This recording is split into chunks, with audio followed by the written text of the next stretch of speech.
சிரிச்சா மட்டும்தான் அழகா இருப்பீங்க. என்ன வெள்ளையா இருந்தாலும் சரி, நீல மூஞ்சிய வச்சிருந்தீங்கன்னா கோரமா இருக்கும். நீங்க ஆடுறது பாக்குறது அசிங்கமா இருக்கும்.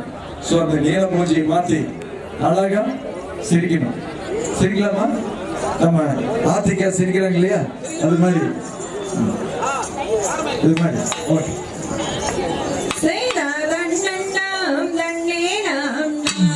ஓ